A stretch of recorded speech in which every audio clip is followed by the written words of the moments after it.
नमस्कार दोस्तों, स्वागत है आप सभी का आपके अपने YouTube channel GK search engine पर। आज है 9 अप्रैल और 9 अप्रैल से रिलेटेड राजस्थान करंट अफेयर्स के जितने भी इम्पोर्टेंट क्वेश्चन हैं उन सभी को हम इस वीडियो में डिस्कस करने वाले हैं। तो पूरा वीडियो बहुत ध्यान से देखना और वीडियो के एंड में आपसे क्वेश्चन पूछूंगा जिसका आंसर आपको कमेंट बॉक्स में देना है। कल के वीडियो में मैंने आपसे क्वेश्चन पूछा था जो था राजस्थान में एनजीओ, ट्रस्ट, फाउंडेशन, स्वैच्छिक क्षेत्र की संस्थाएं आदि का पंजीयन और प्रमाणीकरण के लिए कौन सा पोर्टल शुरू हुआ है। तो राजस्थान में इसके लिए वीएसडीसी पोर्टल की शुरुआत की गई है। ए ऑप्शन इसका बिल्कुल सही था। जिन दोस्तों ने ए ऑप्शन कमेंट बॉक्स में सही जवाब दिया था उनको हार्दिक शुभकामनाएं। तो राजस्थान में एनजीओ, ट्रस्ट, फाउंडेशन और स्वैच्छिक क्षेत्र की संस्थाएं इनका पंजीकरण और प्रमाणीकरण करने हेतु वीएसडीसी यानी स्वैच्छिक क्षेत्र विकास केंद्र पोर्टल शुरू हुआ है। जहां वीएसडीसी यानी स्वैच्छिक क्षेत्र विकास केंद्र the voluntary sector development centre, जिसमें राज्य सरकार की स्वैच्छिक क्षेत्र की संबंधी नीति की अनुपालना में अब समस्त संस्थाओं के लिए इस वीएसडीसी पोर्टल पर पंजीकरण और प्रमाणीकरण करना अनिवार्य है। तो एनजीओ, ट्रस्ट, फाउंडेशन और स्वैच्छिक क्षेत्र की संस्थाएं कंपनी अधिनियम 2013 के जो सेक्शन 8 में दर्ज कंपनियां हैं वो इसमें शामिल है। तो चलिए स्टार्ट करते हैं आज के करंट अफेयर्स। पहला क्वेश्चन है, राजस्थान में पशुपालन विभाग के पशु चिकित्सा सहायकों को कितने रुपए प्रतिमाह हार्ड ड्यूटी भत्ता मिलेगा। तो इसमें 200 रुपये प्रतिमाह है वो हार्ड ड्यूटी भत्ता है वो पशु चिकित्सा सहायकों को दिया जाएगा पशुपालन विभाग की ओर से, यानी कि बी ऑप्शन इसका बिल्कुल सही है। आइए जानते हैं इम्पोर्टेंट फैक्ट्स। तो राजस्थान में पशुपालन विभाग के पशु चिकित्सा सहायकों को भी अब हार्ड ड्यूटी भत्ता दिया जाएगा। मुख्यमंत्री अशोक गहलोत ने भत्ता दिए जाने के प्रस्ताव को मंजूरी प्रदान की है। इस निर्णय से पशु चिकित्सा सहायकों को 1 अप्रैल 2023 से प्रतिमाह 200 रुपये भत्ता दिया जाएगा। वर्तमान में पशु चिकित्सक को 500 रुपये प्रतिमाह और पशुधन सहायक को 200 रुपये प्रतिमाह हार्ड ड्यूटी भत्ता है वो मिल रहा है। राज्य सरकार के वेतन विसंगति परीक्षण जो समिति का गठन किया गया था, जिसके द्वारा विभिन्न सेवाओं के विशेष चयन नियमों में निर्धारित विशेष भत्ते की विद्यमान दर को संशोधित करने की सिफारिश भी की गई है। नेक्स्ट है, हाल ही में शुरू हुए राजस्थान के बांसवाड़ा शहर के सटे ठिकरिया गांव में जो ठिकरिया में क्रिकेट स्टेडियम का नाम किसके नाम पर रखा जाएगा। तो ये ध्यान रखना, बांसवाड़ा शहर में क्रिकेट स्टेडियम बनाया है ठिकरिया में और इसका नाम है वो हरिदेव जोशी के नाम पर रखा जाएगा जो राजस्थान के पूर्व मुख्यमंत्री है, यानी कि ए ऑप्शन इसका बिल्कुल सही है। आइए जानते हैं इम्पोर्टेंट फैक्ट्स। तो राजस्थान में जो बांसवाड़ा शहर से सटे ठीकरिया में जो क्रिकेट स्टेडियम खिलाड़ियों के लिए शुरू हो गया है, 6 अप्रैल को इसका उद्घाटन किया गया था। उद्घाटन समारोह आयोजित हुआ था जिसमें विधानसभा अध्यक्ष जो सीपी जोशी भी उपस्थित थे। इस दौरान जिला प्रशासन और राजस्थान क्रिकेट संघ डीसीए के बीच एक समझौता भी हुआ था। इस स्टेडियम का नामकरण पूर्व मुख्यमंत्री हरिदेव जोशी के नाम पर किया गया है। राज्य में आपको बता दें कि खेलों को के विकास हेतु राज्य बजट में 500 करोड़ रुपये का प्रावधान भी किया गया है। इसके अलावा इस स्टेडियम के लिए जनजातीय क्षेत्रीय विकास मंत्री अर्जुन सिंह बामणिया ने स्टेडियम के विकास हेतु 30 लाख रुपए, जल संसाधन मंत्री महेंद्रजीत सिंह मालवीय ने स्टेडियम के विकास के लिए 20 लाख रुपए दिए जाने की घोषणा की है और कृषि मंत्री लालचंद कटारिया ने विधायक कोष के माध्यम से 10 लाख रुपए है वो इस स्टेडियम के लिए इसमें दिए जाएंगे। नेक्स्ट है, हाल ही में राजस्थान में प्रशासन शहरों के संग अभियान के तहत स्टाम्प शुल्क, फ्री होल्ड पट्टे सहित अन्य प्रकरणों में छूट की समय सीमा कब तक के लिए बढ़ाई है। तो आपको बता दी कि छूट की जो समय सीमा है वो हाल ही में जो बढ़ा दी गई है 30 सितंबर 2023 तक, यानी कि बी ऑप्शन इसका बिल्कुल सही है। आइए जानते हैं इम्पोर्टेंट फैक्ट्स। तो राजस्थान में प्रशासन शहरों के संग अभियान के तहत स्टाम्प शुल्क, फ्री होल्ड पट्टे, लीज मुक्ति प्रमाण पत्र हेतु जो शेष लीज राशि जमा करवाने, ब्याज दरों सहित अन्य प्रकरणों में छूट की समय सीमा 30 सितंबर 2023 तक बढ़ा दी है। साथ ही साथ नगरीय क्षेत्रों और नगरपालिका सीमा के गांवों में कृषि भूमि पर बने आवासीय भूखंडों को फ्री होल्ड पट्टे जारी किए जाएंगे। मुख्यमंत्री अशोक गहलोत ने आम जन को राहत प्रदान करने के लिए इसके संबंध में प्रस्ताव को मंजूरी प्रदान की है और इस निर्णय से अभियान के कार्यों में सुगमता आएगी। तो राजस्थान में 213 निकायों की आर्थिक स्थिति पटरी पर लाने और पट्टा वितरण करने के लिए जो 2 अक्टूबर 2021, ध्यान रखना 2 अक्टूबर 2021 से प्रशासन शहरों के संग अभियान और गाँव के संग अभियान की शुरुआत है वो राजस्थान में की गई थी। नेक्स्ट क्वेश्चन है, हाल ही में राजस्थान में आर्थिक अपराधों की रोकथाम और राजस्व के स्रोतों पर निगरानी के लिए राजस्व आसूचना एवं आर्थिक अपराध निदेशालय के गठन की मंजूरी किसने प्रदान की है? तो सीएम अशोक गहलोत द्वारा इसके लिए मंजूरी प्रदान की गई है, यानी कि ए ऑप्शन इसका बिल्कुल सही है। आइए जानते हैं इम्पोर्टेंट फैक्ट्स।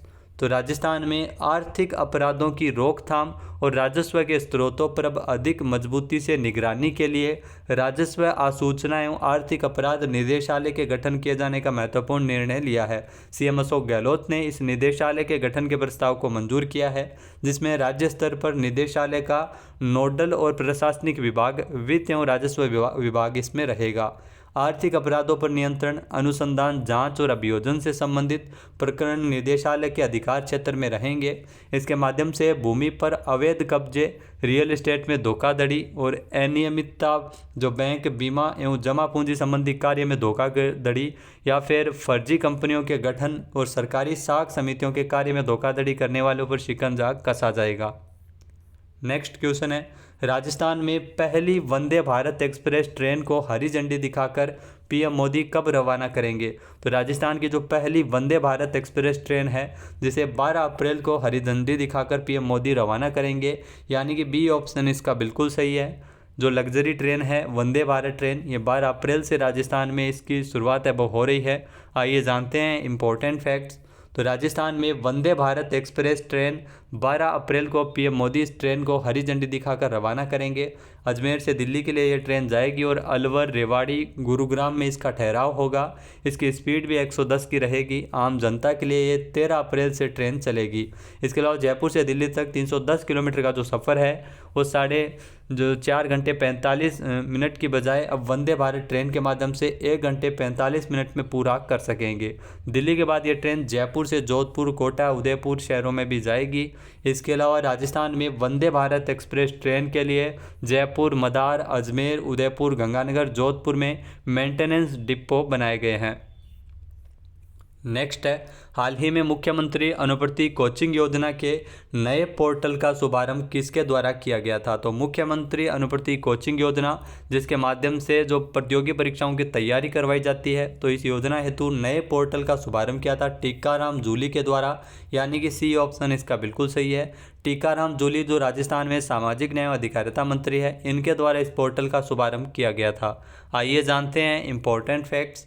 तो राजस्थान में मुख्यमंत्री अनुवर्ती कोचिंग योजना, इसके नए पोर्टल का शुभारंभ जो मंत्री टीकाराम जूली ने 6 अप्रैल से राजसमंद में किया था।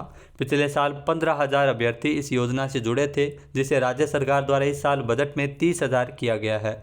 इस बार 2 चरणों में इसमें आवेदन प्राप्त करते हुए मेरिट लिस्ट जारी की जाएगी, ताकि तैयारी करे अभ्यर्थी को समय पर कोचिंग सुविधा मिल सके। प्रथम चरण में कोचिंग करने के इच्छुक अभ्यर्थी 20 अप्रैल तक ऑनलाइन आवेदन कर सकते हैं और इसके बाद मेरिट लिस्ट तैयार करते हुए कोचिंग संस्थानों में प्रवेश दिलवाया जाएगा। और इस योजना के अंतर्गत कोचिंग संस्थानों में सिविल सेवा, आरएएस, इसके अलावा एलाइड मेडिकल इंजीनियरिंग जो सीएलएटी और इसके अलावा सीए, सीएस जो सीएमए परीक्षा की तैयारी करने वाले अभ्यर्थियों को अन्य शहरों में कोचिंग के लिए आवास, भोजन इत्यादि के लिए 40,000 रुपये इसमें प्रति वर्ष है वो दिए जाएंगे। तो ये ध्यान रखना, 40,000 रुपये इसमें मिलते हैं और इसमें 30,000 विद्यार्थी इस साल इससे लाभान्वित होंगे। और इस योजना की शुरुआत 5 जून 2021 से हुई थी। नेक्स्ट है, हाल ही में राजस्थान विधानसभा में राजस्थान एमएसएमई एक्ट 2023 विधेयक कब पारित किया गया था? तो राजस्थान विधानसभा में राजस्थान एमएसएमई एक्ट 2023 विधेयक है वो 20 मार्च को पारित किया गया था, यानी कि ए ऑप्शन इसका बिल्कुल सही है। आइए जानते हैं इम्पोर्टेंट फैक्ट्स।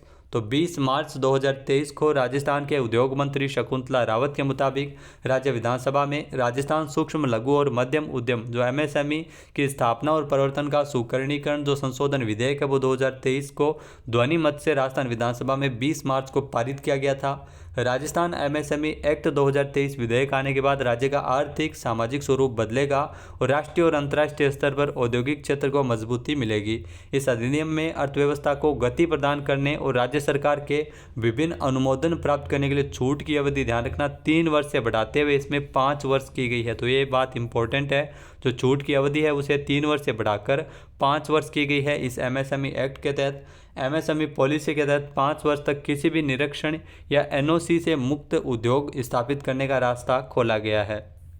नेक्स्ट क्वेश्चन है, राजस्थान में स्थापित नंदीशालाओं को अब कितने माह का अनुदान दिया जाएगा? तो राजस्थान में स्थापित नंदीशालाओं को अब 12 माह का अनुदान मिलेगा, यानी कि ए ऑप्शन इसका बिल्कुल सही है। आइए जानते हैं इंपॉर्टेंट फैक्ट्स। तो राजस्थान में स्थापित नंदीशालाओं को अब 9 माह के स्थान पर पूरे 12 माह का अनुदान दिया जाएगा। साथ ही साथ गौशालाओं में अपाहिज और अंधे गौवंश के लिए भी भरण पोषण हेतु जो अनुदान है वो 12 माह का मिलेगा। मुख्यमंत्री अशोक गहलोत ने इसके संबंध में 21.13 करोड़ रुपये का अतिरिक्त बजट के प्रावधान को स्वीकृति प्रदान की है। नंदीशालाओं को बड़े गौवंश के लिए 40 रुपये और छोटे गौवंश के लिए 20 रुपये प्रतिदिन की दर से 270 दिवस के स्थान पर वर्ष भर सहायता उपलब्ध करवाई जाएगी। इस प्रकार गौशालाओं और नंदीशालाओं को साल 2023-24 के लिए अगर बात की जाए तो कुल 21.13 करोड़ रुपये के अतिरिक्त अनुदान दिया जाएगा। बजट में इसकी घोषणा सीएम अशोक गहलोत द्वारा की गई थी और गौशालाओं और नंदीशालाओं के लिए 1100 करोड़ रुपये के अधिक के वित्तीय प्रावधान को मंजूरी प्रदान की गई थी। नेक्स्ट है, हाल ही में G20 डेवलपमेंट वर्किंग ग्रुप की दूसरी बैठक 6 से लेकर 9 अप्रैल तक कहां आयोजित की जाएगी? तो आपको बता दें कि इस बैठक का आयोजन है वो किया जा रहा है कुमारकोम केरल में, यानी कि बी ऑप्शन इसका बिल्कुल सही है। 6 से लेकर 9 अप्रैल तक ये G20 डेवलपमेंट वर्किंग ग्रुप की बैठक है। दूसरी बैठक का आयोजन है वो किया जा रहा है। आइए जानते हैं इंपॉर्टेंट फैक्ट्स। तो G20 डेवलपमेंट वर्किंग ग्रुप की दूसरी बैठक 6 से लेकर 9 अप्रैल 2023 से जो कुमारकोम केरल में आयोजित की जा रही है, जिसमें प्रतिनिधियों ने साल 2030 एजेंडे के लिए डिजिटल तकनीकों के महत्व और सामाजिक विकास के लिए डिजिटल परिवर्तन की आवश्यकता पर प्रकाश डाला था। जो सत्र है वो विकास के लिए डेटा के माध्यम से परिवर्तनकारी बदलाव पर केंद्रित रहा था। तो 6 से लेकर 9 अप्रैल तक इस बैठक का आयोजन किया गया था केरल में।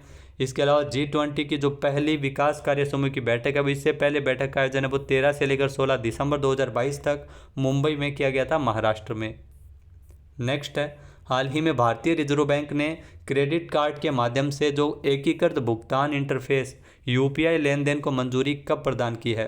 तो हाल ही में भारतीय रिजर्व बैंक के द्वारा क्रेडिट कार्ड के माध्यम से एकीकृत भुगतान इंटरफेस यानी UPI लेन देन को मंजूरी 6 अप्रैल को प्रदान की है, यानी कि बी ऑप्शन इसका बिल्कुल सही है। आइए जानते हैं इंपॉर्टेंट फैक्ट्स।